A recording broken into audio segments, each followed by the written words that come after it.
नमस्कार बंधुओं, जय श्री कृष्णा, राधे राधे। पिछली क्लास में जो चल रहा था टॉपिक वो था टेंस। हमने उस क्लास के अंदर काल से संबंधित जो भी चीज़ें थी उनको क्लियर किया था कि टेंस कितने प्रकार के होते हैं। टेंस 3 प्रकार के होते हैं। प्रत्येक टेंस के 4 भेद होते हैं। चारों भेदों प्रत्येक टेंस के 4 भेद होते हैं, उनके नाम सेम होते हैं, लेकिन टेंस के साथ जुड़ करके उनमें भिन्नता आ जाती है, यानी कि नाम अलग से उनका बन जाता है। इस प्रकार कर कुल 12 टेंस होते हैं और 12 टेंसों का हम अध्ययन करते हैं। ठीक है। अब 12 टेंसों की जो हेल्पिंग वर्ब है और मेन वर्ब है, यानी सहायक क्रिया और मुख्य क्रिया, दोनों को हमने इस चार्ट के अंदर समाहित किया है। इन सभी को आज हम पढ़ेंगे, अच्छे से देखेंगे और लगभग लगभग यहीं पे याद करेंगे इनको। ये नहीं कि बाद का काम बाद में छोड़ना ही नहीं है, हमें सिर्फ यहीं याद करना है। देखो, सबसे पहले तो 3 टेंसों के नाम मैंने आपको बताए थे, वो याद कर लीजिए। प्रेजेंट, पास्ट और फ्यूचर। इसी प्रकार 4 फॉर्म का नाम बाद में याद करेंगे। प्रेजेंट, प्रेजेंट की पहचान जिन हिंदी वाक्यों के अंत में है, हूँ, हो आता है, प्रेजेंट टेंस कहलाता है। पास्ट था, थी, थे आता है, पास्ट टेंस कहलाता है। फ्यूचर जिन हिंदी वाक्यों के अंत में गा, गी, गे आता है, फ्यूचर के सेंटेंस कहलाते हैं। अब ये तो हो गए मुख्य टेंस। अब इन्हीं के अकॉर्डिंग कुछ लास्ट शब्द से पहले का जो शब्द आता है वो इस फॉर्म में आएगा और बताएगा कैसे। जैसे ता, और ता के बाद में जोड़ दिया है, जात, यानी ता है। क्या बन गया? वह बाजार जाता है, वह खाना खाता है, वह रोना रोता है, वह ये करता है, वह यह नहीं करता है। ये सारे सेंटेंस किस में बनेंगे? सिंपल प्रेजेंट में। ठीक है। सिंपल प्रेजेंट में बनेंगे, कैसे बनेंगे? तो देखो, हेल्पिंग वर्ब तो डू और डज में से लेना है, और मेन वर्ब की फर्स्ट फॉर्म या वर्ब फर्स्ट में एस या ई एस लगाना है, या तो ये या फिर ये, दोनों में से कोई एक। ये तो हुई आपकी बात यहाँ तक की। अब सबको समझ लीजिए आप एक बार। एक सेंटेंस लेते हैं और उससे पूरे सेंटेंसों को बना के देखेंगे। देखो कैसे। एक तो हो गया मेरा ये सेंटेंस। अब आगे बढ़ो। कंटिन्यूअस में मैं यही सेंटेंस ले जा रहा हूँ। मैं बाजार जा रहा हूँ। ठीक है। तो मैं के लिए आई, क्रिया क्या हो रही है? गो की। गो, इनमें क्या लगता है? वर्ब की फर्स्ट में आईएनजी यानी गोइंग, आई, और मेन वर्ब से पहले क्या आएगी? Helping verb. आई की अकॉर्डिंग हेल्पिंग वर्ब क्या लगेगी? एम। तो क्या हुआ? आई एम गोइंग, कहाँ जा रहा है? बाजार, to market.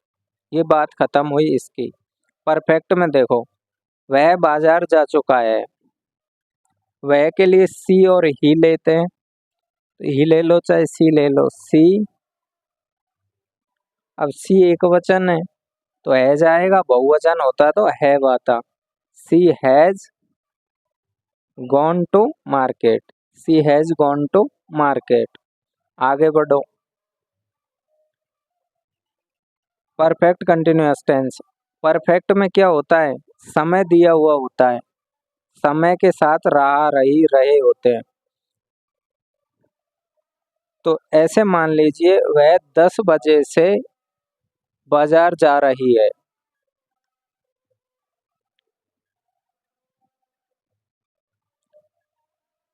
C helping verb काम में लो।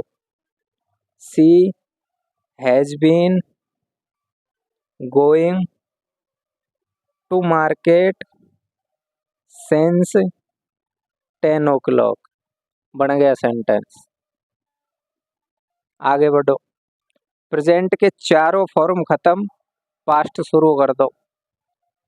था, थी, थे आता है, या फिर इस जगह पे कहीं कहीं आ ई की साउंड भी आ जाती है पास्ट के में, और उसी को पास्ट में ही बनाते हैं। लेकिन फिलहाल तो अपन टेंस पढ़ रहे हैं, टेंस में ऐसा कुछ नहीं है, तो टेंस का ही सेंटेंस लेंगे। तो कोई भी एक साधारण सेंटेंस यही ले लो जो बड़ा फेमस है। एक बार एक राजा था। Once there was a king. ठीक है। अब एक बात ध्यान रखना, इसमें आया वॉज है, लेकिन वॉज यहाँ पे आया है किसके तरह, बी की फॉर्म में आया है वॉज। वॉज यहाँ पे ये नहीं है, यानी स्पेलिंग तो यही है, लेकिन ये यहाँ पे आया है, प्रेजेंट इंडेफिनेट का कहलाएगा, पास्ट इंडेफिनेट का सेंटेंस कहलाएगा। ठीक है। या फिर और बना लो कुछ भी। वह बहुत अच्छा था। ही ही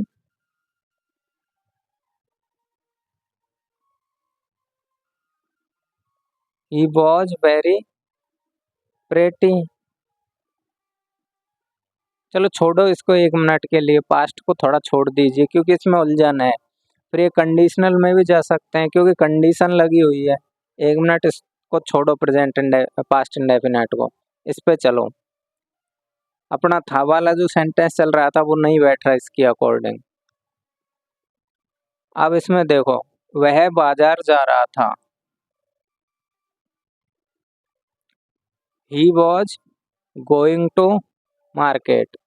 ही was going to market. Past continuous का हो गया, he was going to market. आगे चल के देखिए, perfect tense, past perfect. Helping verb ऊपर, मेन वर्ब नीचे। वह बाजार जा चुका था। He had gone to market. Had been verb first में ING. He had been he had been going to market since 3 p.m. 3 o'clock, कुछ भी लिख दो, सही है। फ्यूचर में चलो। फ्यूचर गा गी गे, विल और सेल हेल्पिंग वर्ब। वह खाना खा रहा होगा। तो सबके साथ क्या लगता है, विल लगता है, आई और वी के साथ सेल लगता है। इसमें इसमें पर्सन के आधार पर लगते हैं, आई और वी के साथ सेल, बाकी सबके साथ विल। तो वह खाना खा रहा होगा। He will eat food. He will eat food. Next देखिए, विल बी, वह खाना खा रहा होगा, इसका हो गया, यानी फ्यूचर सिंपल। अब फ्यूचर कंटिन्यूअस का देखते हैं हम।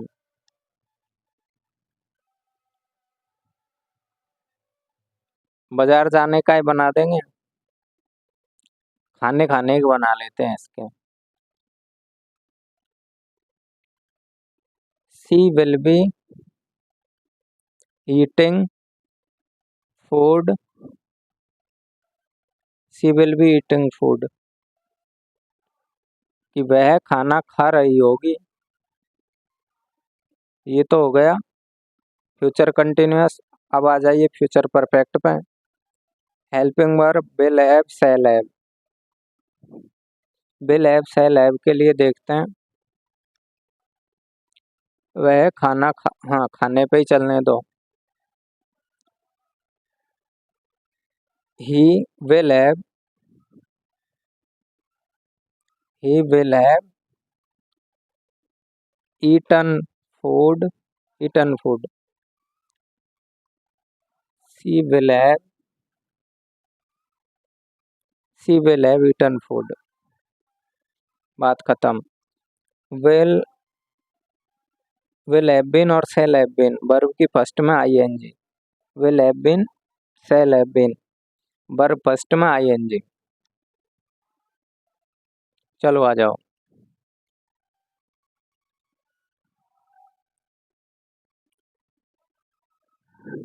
शुरुआत कहाँ से करोगे? सी या ही के बाद में अब हमें क्या लगाना है? यहाँ पे स्ट्रक्चर होती है इनकी। दोबारा खो गया मेरे भैया, नहीं तो स्ट्रक्चर मिला देते तो अच्छा रहता। चलो छोड़ो, लास्ट सेंटेंस और बना लीजिए। She will have